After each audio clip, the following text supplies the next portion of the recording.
Okay. Now everything is now on the record, so we don't no politics.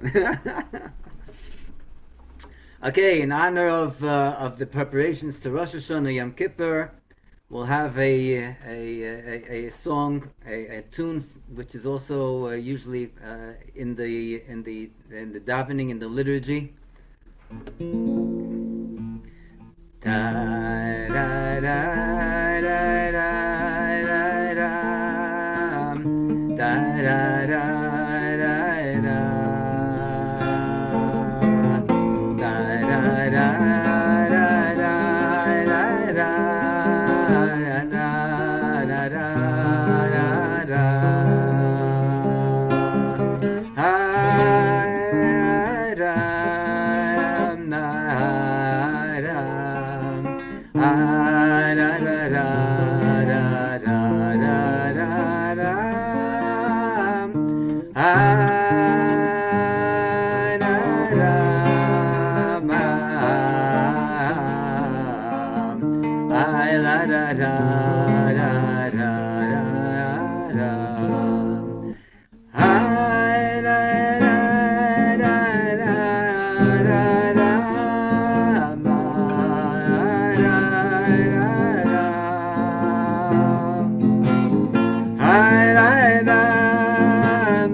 We should be written and inscribed for a good and sweet year. Ksiva v'chasimateva l'shana teva u'mesuka. Ksiva v'chasimateva l'shana teva u'mesuka. L'shana teva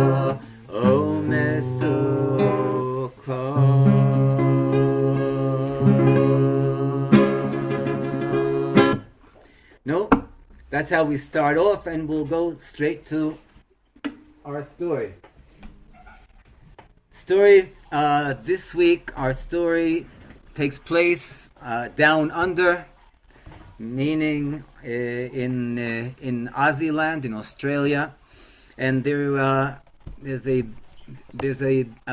businessman over there. His name is Eli. At least that's what's printed. Maybe it's a pseudonym, but this businessman, he travels between two major cities in Australia, between Melbourne and Sydney, New South Wales, and as much as he makes a great effort in order to go and to invest in his business, and from the business he's able to give tzedakah. His main objective, and this is the way he sees himself, is that he is an emissary of the Rebbe, a shliach, and as a shliach, he looks for spiritual business.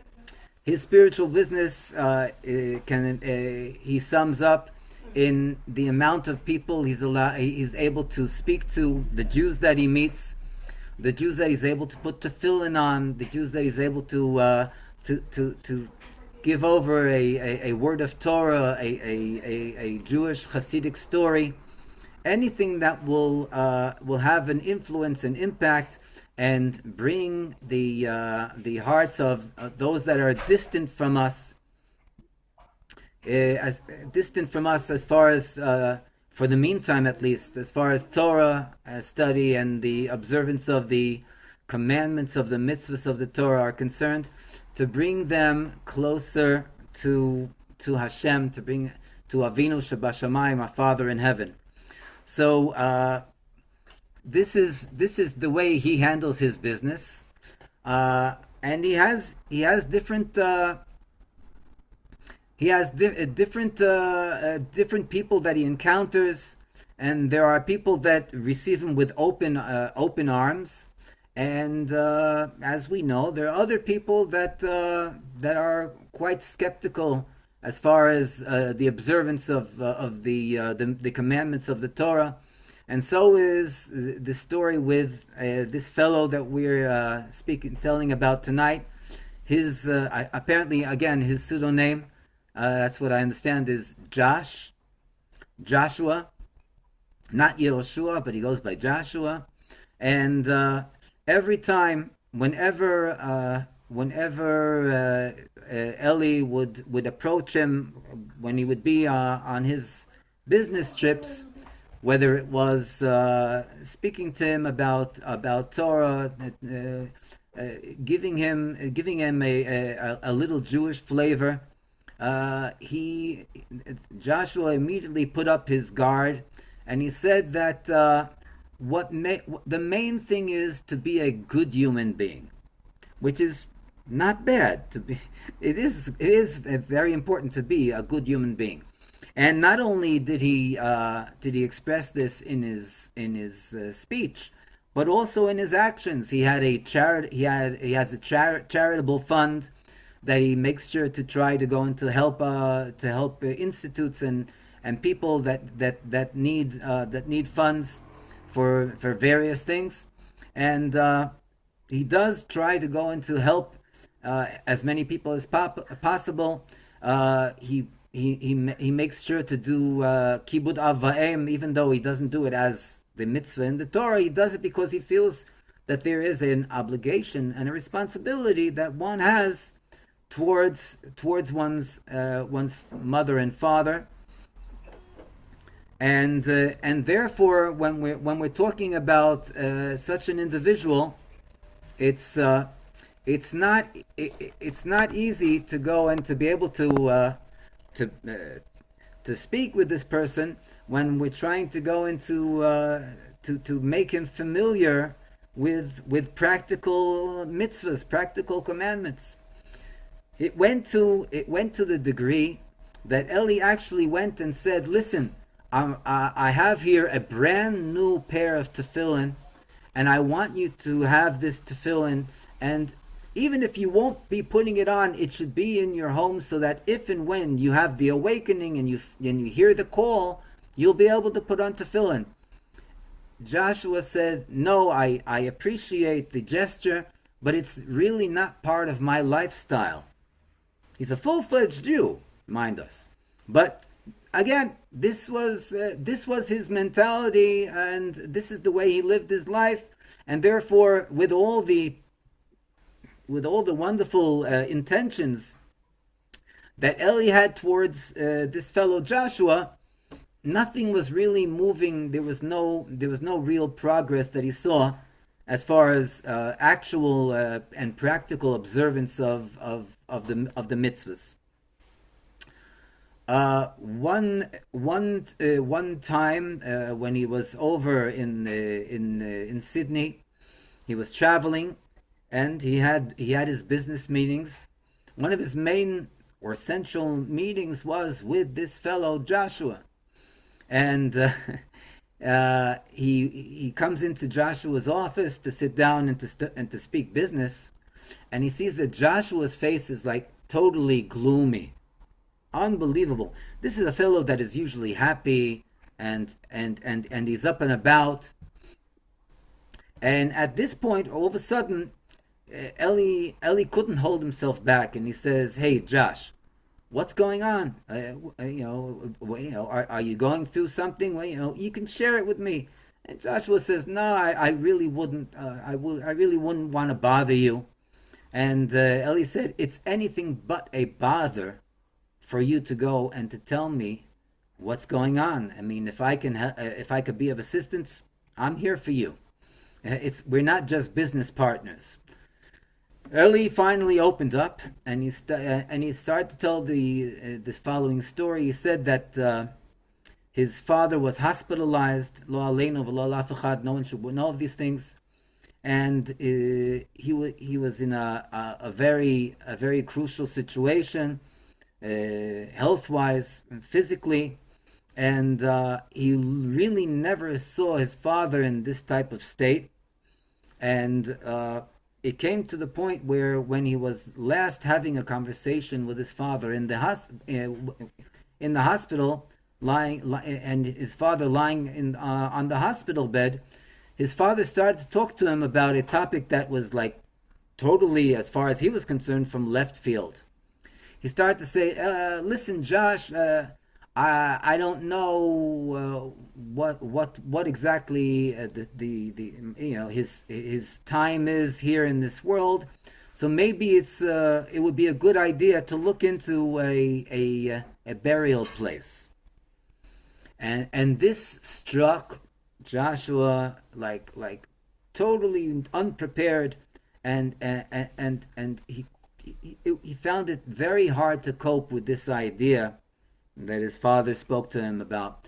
And that's where this is where Eli found Joshua sitting in his office, very nice, beautiful, posh office, but he was totally disengaged from anything, and the only thing that was occupying his mind was his father and his father's health.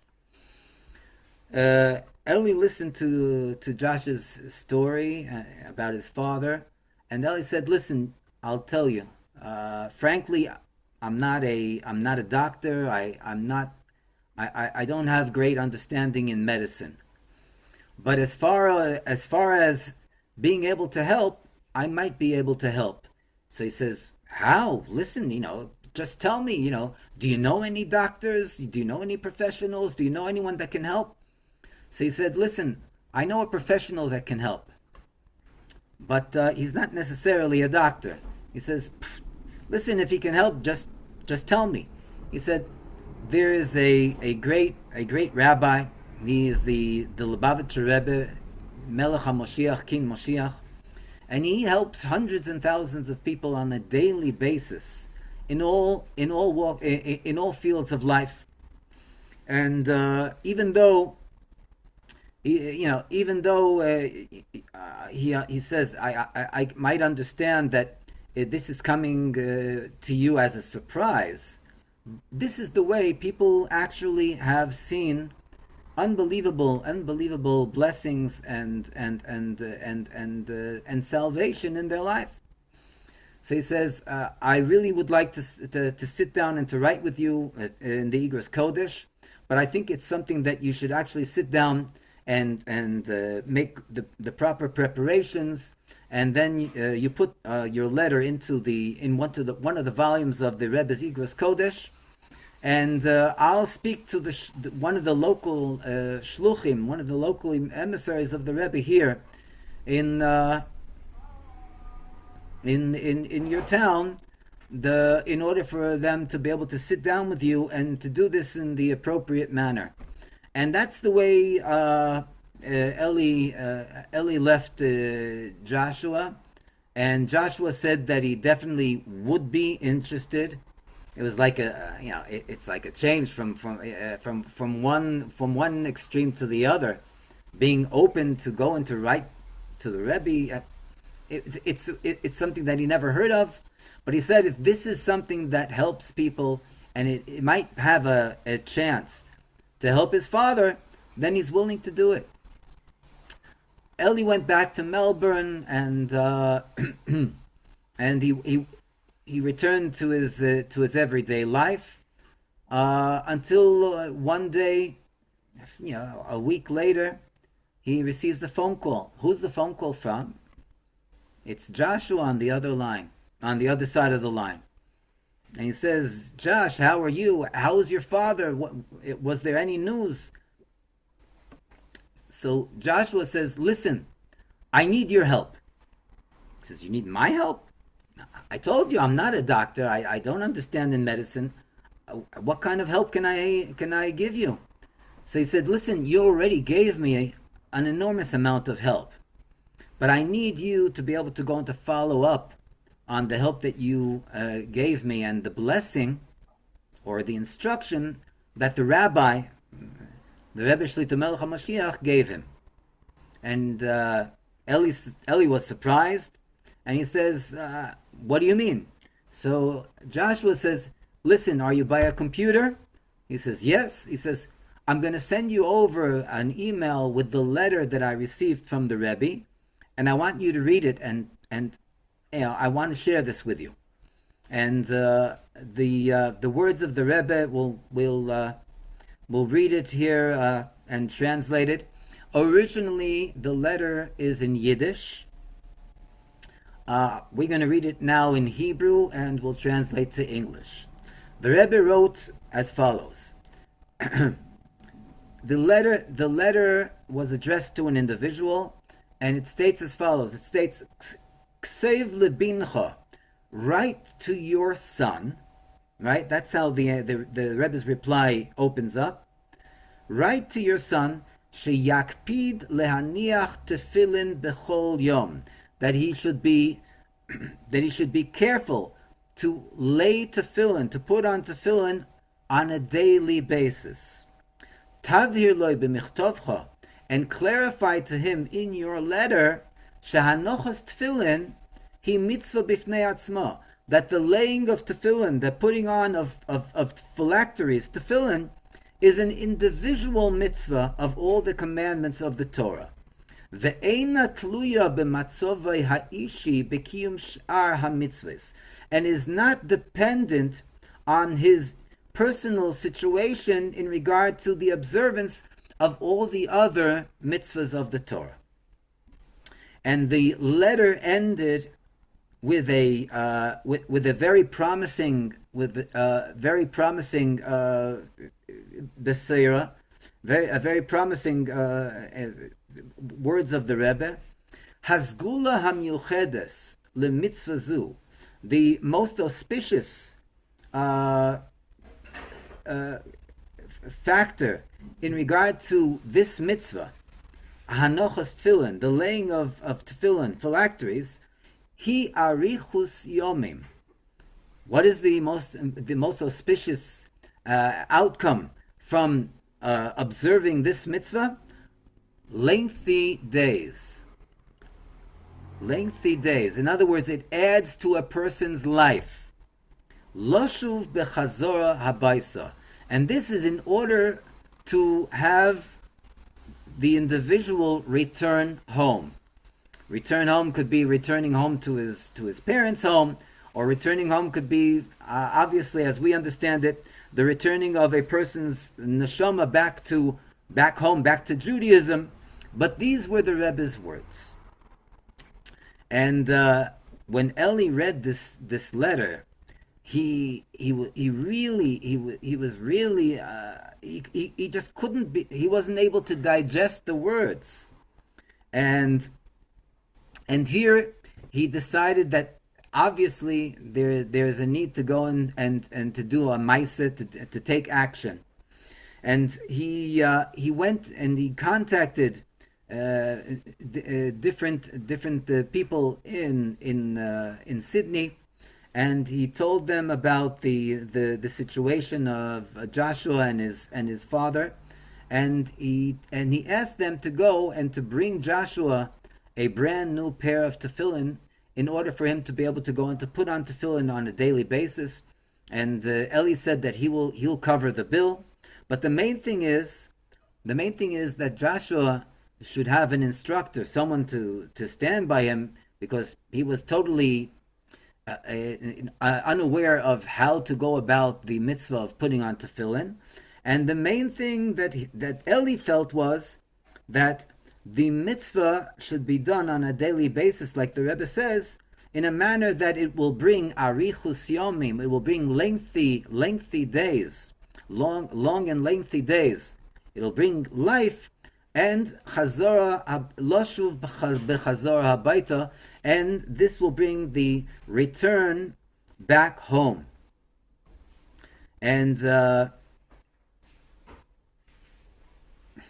this was not a small act, to say the least.